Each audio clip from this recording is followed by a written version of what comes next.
Hallo liebe Freunde, herzlich willkommen hier am heiteren Blick. Und derartige Ausblicke werden wir heute noch viele finden. Und dieser Weg wird uns sogar bis in die Alpen führen. Ihr staunt? Na, dann kommt einfach mit.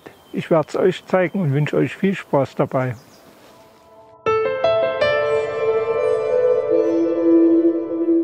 Die Frage, welche ihr euch jetzt sicher stellt, wie kommt man am schnellsten in diese Alpen? Ganz einfach. Beginnend vom Wanderparkplatz in Neumühle an der Elster laufen wir, nicht ohne vorher noch diesen imposanten Mühlstein der früheren Lena-Mühle bewundert zu haben, zunächst auf diesem schmalen, idyllischen Fußweg und den Markierungen unter anderem vom Elsterperlenweg folgend, die Elster zur Linken los auf unseren knapp 11 Kilometer langen Weg. Ihr seht, wir befinden uns hier erneut in Schiefergebirgsland, ähnlich beispielsweise unserer Rundtour um den Hohenwarte-Stausee. Für alle unter euch mit besonders langen Beinen gibt es extra noch einen ausgefallenen bzw. exklusiven Ruheplatz. Die kurzen unter euch könnten allerdings auch nach oben klettern. Vom Herumsitzen wird allerdings nichts. Schließlich wollen wir heute nicht in irgendwelche Alpen, sondern in die Rüßdorfer Alpen. Ergo laufen wir weiter am Fluss entlang. Auf die Hauptstraße gestoßen werden wir fast erschlagen von dieser Flut an Wandermöglichkeiten. Denn unsere Neumühle liegt für alle Naturliebhaber und Wanderfreunde geradezu ideal. Wir nutzen zunächst die Ausschilderung für den Elsterperlenweg und heiterer Blick. Dazu queren wir die Straße, um in die gegenüberliegende schmale Zufahrtsstraße in Richtung Gartenbau langsam hochzulaufen. Dabei bekommen wir einen ersten schönen Ausblick aufs romantische Örtchen Neumühle. Am Waldrand angekommen, biegen wir links ab, der bisherigen Richtung folgend. Wenige Meter später erhalten wir den ersten Blick nach oben aufs Weiße Kreuz. Ihr fragt euch, Weißes Kreuz? Richtig, nicht nur in Greiz gibt es mit dem Sophienkreuz ein solches, sondern auch hier. Doch genug geschnattert, weiter geht's hoch, das Kreuz wartet schließlich auf uns. Dafür tauchen wir nach wenigen Schritten in den herrlichen Wald ein, dürfen ein weiteres Mal Neumühle bewundern und hoch geht's zunächst. Nach der ersten kurzen Steigung heißt es aufpassen. Unterwegs verwies ja bereits ein Hinweisschild auf den Mühlenblick. Selbigen finden wir auf der ersten Anhöhe angekommen, links abzweigend. Allerdings müsst ihr ein bisschen aufpassen, er ist leicht zu übersehen. Bietet jedoch einen schönen, wie der Name sagt, Ausblick hinunter auf die Elster und die für diesen kleinen Ortsteil namensgebende Neue Mühle. Weitergehend folgen wir noch immer dem Schild heiterer Blick und logisch hinauf. Darüber, dass Berge nun einmal oben zu Ende sind, haben wir ja bereits früher philosophiert, aber so schlimm ist es dann auch nicht und irgendwann sind wir oben am ersten Aussichtspunkt. Und zum Genießen gibt es sogar eine schöne Bank.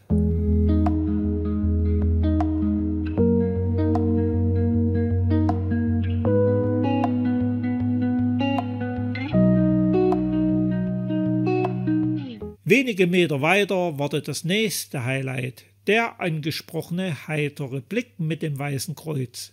Belohnt werden wir nicht nur mit einem wunderschönen Blick hinunter ins Elstertal und Neumühle. Früher war das hier oben übrigens ein häufiges Postkartenmotiv, damals allerdings noch ohne Vogtlandbahn. Hier oben ist unser nächstes großes Ziel Rüßdorf ausgeschildert. Noch den nächsten Aussichtspunkt genossen und wir laufen weiter und bekommen quasi die Qual der Wahl. Der Vorschlag des Vogtlandtourismus empfiehlt zunächst den Elsterperlenweg zu verlassen und die nächsten knapp 400 Meter in Richtung Lina-Höhe mit der gelben Markierung zu gehen. Mir hat dieser kleine Abstecher über den schmalen Pfad ausgesprochen gut gefallen. Zumal wir, wie angekündigt, erneut auf den Elsterperlenweg landen. Wenige Meter weiter finden wir den Naturlehrpfad Waldmaus und unter anderem diesen Barfußpfad. Zudem können sich alle Freunde und Gegner von Spinnen, bevor wir weitergehen, noch über diese Tierchen informieren. Allerdings verlassen wir jetzt wieder die Richtung Lina-Höhe und gehen weiter nach Rüßdorf. Zunächst durch ein kurzes Waldstück, ehe, ihr seht es selbst, wir auf diese in der jetzigen Jahreszeit herrliche Wiese stoßen. Von hier gehen wir ein kleines Stück in Richtung Straße hoch und biegen kurz vorher scharf links ab. Die Ausschilderung ist ja auch gar nicht zu übersehen, wie übrigens auf dem gesamten Weg. Dennoch findet ihr, wenn ihr Bedarf habt, die GPS-Daten zum Downloaden wie immer in der Beschreibung unter dem Video. Die nächsten 2,5 Kilometer könnt ihr ganz entspannt genießen, über Wiesen oder hier zum Beispiel vorbei an mehreren Teichen. Einfach Idylle und Entspannung pur, wie ich finde.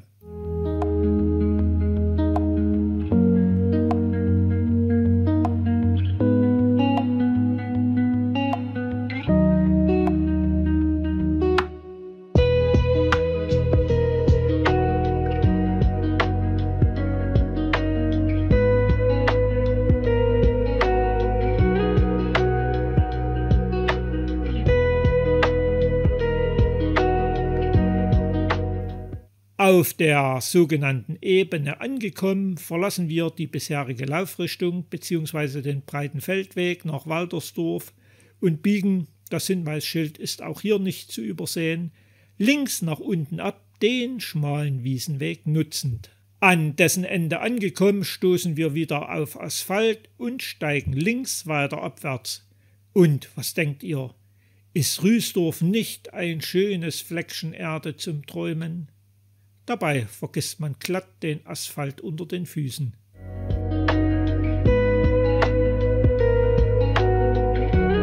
An der Steiner Mühle, welche übrigens 1454 bereits das erste Mal urkundlich erwähnt wurde, haben wir die Weiße Elster und die darüber führende Brücke fast erreicht. Wir wechseln die Flussseite und finden hier an diesem altehrwürdigen Bauerngut etliche Sitzgelegenheiten, sollte euch der Sinn nach Picknick schon stehen. Wer zunächst weitergehen möchte, der folge hier zunächst der blauen und roten Markierung. Vor der Garage gilt es sich allerdings erneut zu entscheiden. Nach links geht's unterhalb der Felsen an der Elster entlang, sicherlich auch reizvoll. Wobei laut Schild mit der Gefahr von Steinschlag verbunden. Aber wir wollen ja endlich in die Alpen, also nichts wie rechts in den schmalen Pfad hinein. Es geht ja in die Alpen und logisch nach oben. Aber die Steigung ist nicht so, dass diese nicht zu bewältigen wäre. Und so landen wir unversehens auf diesem relativ großen Plateau. Hier stand dereinst die Rüßburg. Die Ausschilderung haben wir ja bereits gesehen. Aber nichts mit fürstlichen Schmaus beim Burgherrn. Die Burg bestand nur im 13. und 14. Jahrhundert. Statt des erhofften Schmauses bekommen wir einen schönen Blick ins Elstertal geboten und mit ein bisschen Fantasie kann man sich vorstellen, ähnlich der Rabsburg bei unserer Runde im Zeitsgrund, wie es dereinst hier oben ausgesehen haben mag und ob es sich hier um den alten Burggraben gehandelt haben könnte. Aber ob Burggraben oder nicht, wir überqueren selbige in Richtung der Rüßdorfer Alpen und folgen weiterhin dem angenehmen Pfad. Dabei werden wir immer wieder mit Blicken ins Elstertal bzw. hinüber jetzt nach Lena-Mühle verwöhnt. Und dann heißt es aufpassen, nämlich an diesem Wegweiser. Ihr seht das Schild, wir haben es zumindest zur Talsohle der gesuchten Rüßdorfer Alpen geschafft. Also noch die wenigen Meter links den schmalen Pfad nach oben und es ist Zeit zum Freuen und Staunen. Ich finde es herrlich hier oben.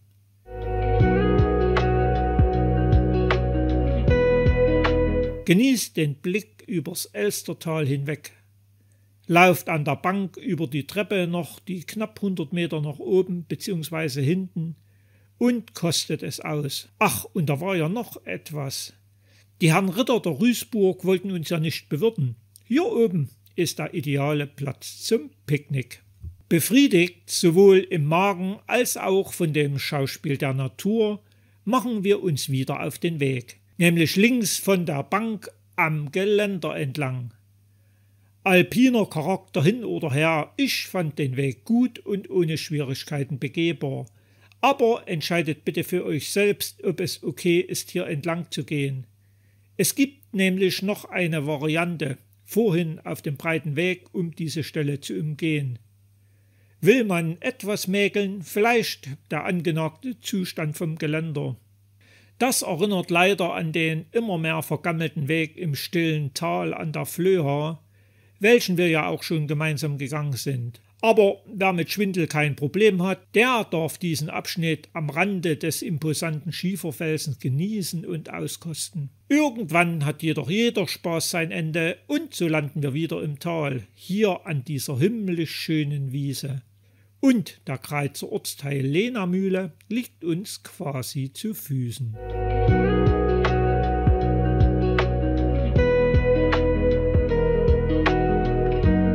An der ersten Kreuzung biegen wir links ab. Lasst euch nicht von der Bahnbrücke irritieren, denn trotz des Schildes Matschbrücke kommt man hier gut unter den Gleisen der Elsterbahn durch, welche unter anderem nach Wünschendorf, Stichwort Holzbrücke und älteste Kirche des Vogtlands führt. Über die Treppe erreichen wir trotz offiziellen Wanderwegs Privatgelände. Sieh einer an. Privatgelände? Hier befand sich dereinst die namensgebende Lehnermühle. Selbige wurde 1901 zur Holzschleiferei umgebaut.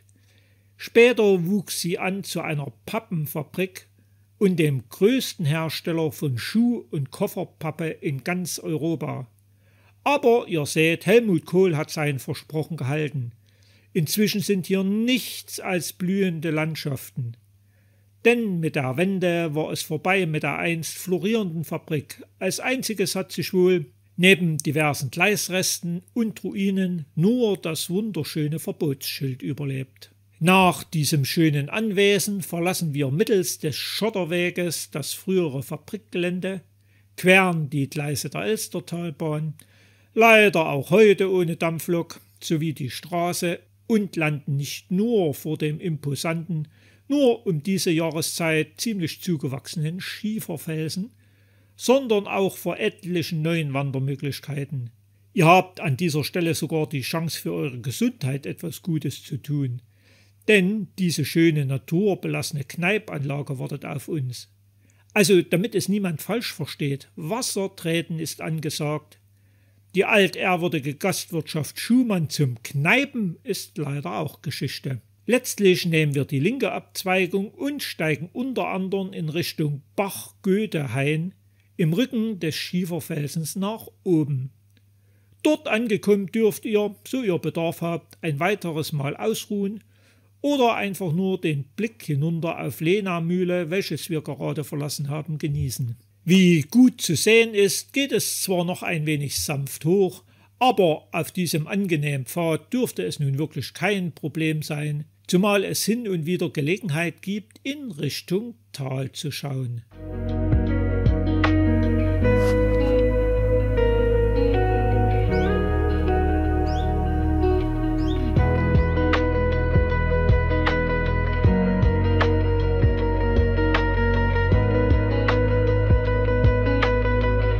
Öffnet sich der Blick nach rechts, sehen wir in Grobrichtung Neugernsdorf oder Nitschereuth.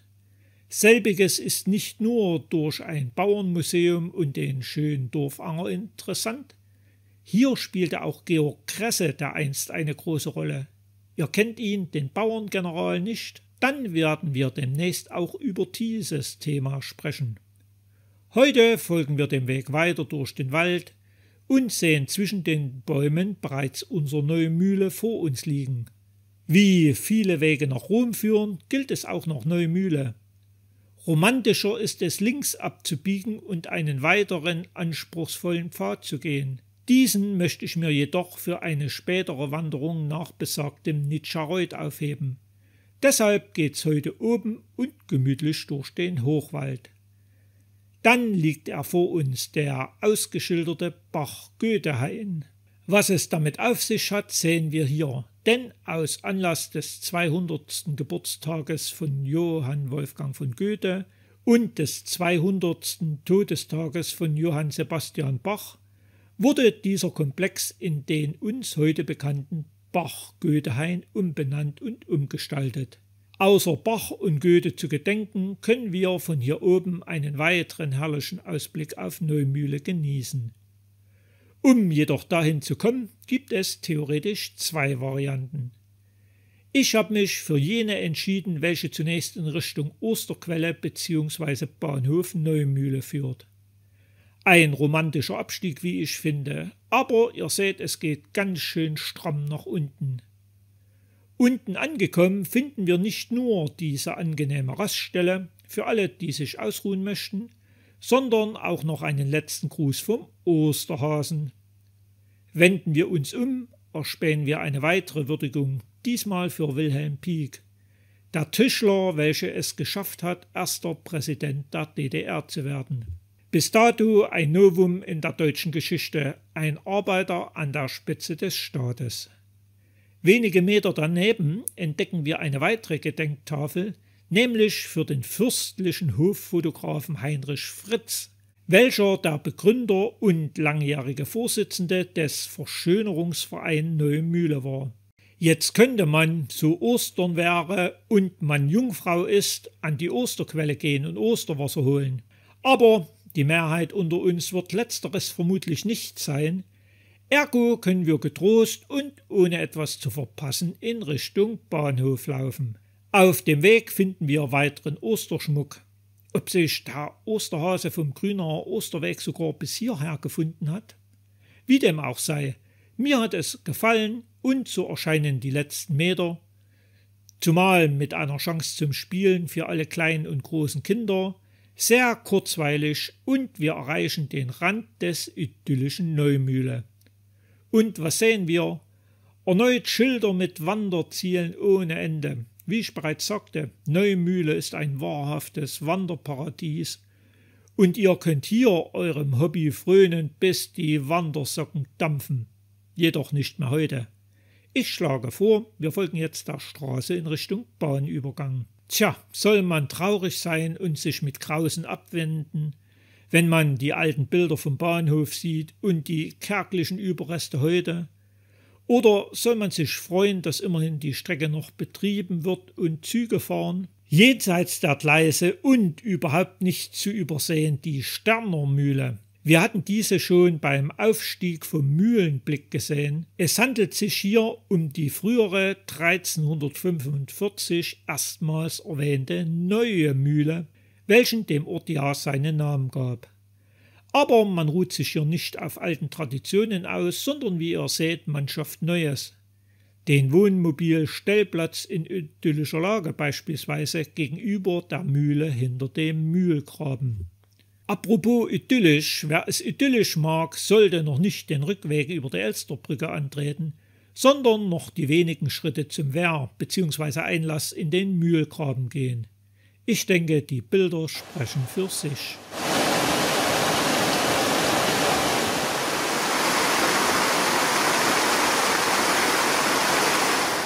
Ihr habt genug gestaunt und euch vom Reiz des fließenden Wassers verzaubern lassen?